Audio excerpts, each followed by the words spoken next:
Bonjour, aujourd'hui je voulais vous faire une petite vidéo sur la loi de Pareto et le principe 80-20 et je me demandais si vous l'utilisez au quotidien dans votre vie. Moi ça fait quelques années que j'ai pris conscience de ce principe et je l'utilise chaque jour et je voulais vous raconter un petit peu l'histoire de comment la loi de Pareto a été découverte et quels impacts ça peut avoir sur votre gestion du temps et les choses que vous faites toute la journée. Donc, la loi de Pareto a été découverte par Wilfred Pareto au XIXe siècle.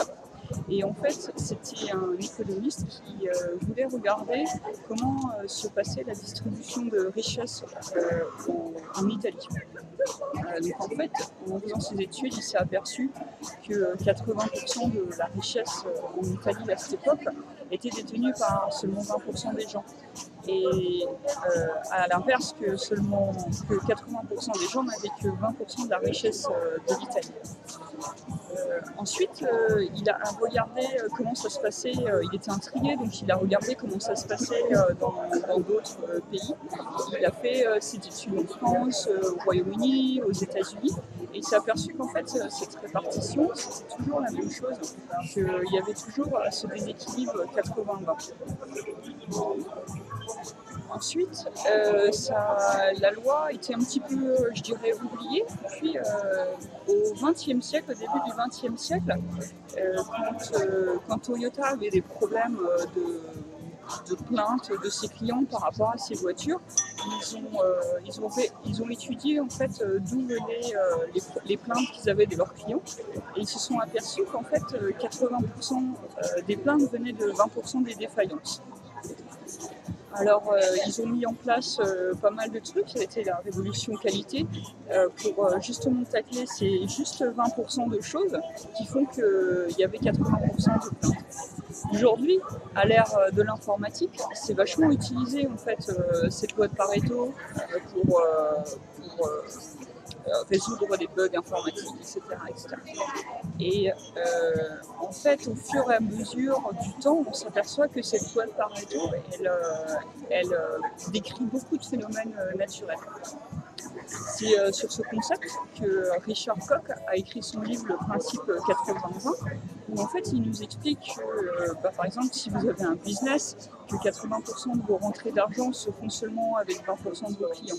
Mais il explique aussi qu'on peut avoir une pensée et une action 80-20 dans sa vie au jour le jour. Par exemple, il faut faire des exercices pour nous faire comprendre que seulement 20% de notre entourage nous font passer des bons moments, que seulement 20% de notre to-do list nous permet d'avancer dans la vie vers ce qu'on veut vraiment. Moi, je suis à fond dedans, vous savez, je suis à fond dans le principe du 80-20, dans la matrice d'Eisenhower, priorité aux priorités, les habitudes des gens qui réussissent, ce qu'ils entreprennent dans la vie. Et je me demandais en fait si vous aussi vous aviez réfléchi par rapport à votre to-do list, à toutes les choses que vous faites dans la journée, s'il n'y avait pas une répartition 80-20. Est-ce que, par exemple, seulement en faisant 20% des choses qui sont dans votre to-do list, vous n'auriez pas autant de bénéfices, de résultats que si vous essayez de tout faire et que vous procrastinez parce qu'il y en a un petit peu trop ou alors que vous êtes stressé au bord du burn-out parce que vous avez trop à faire.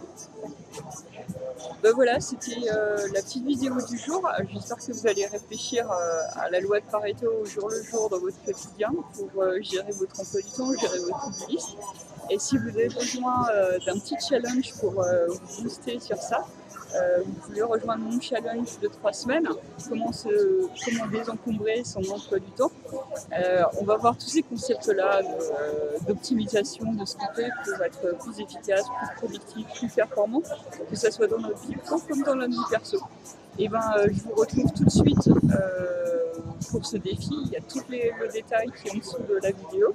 Et puis je vous dis à très bientôt. Ciao.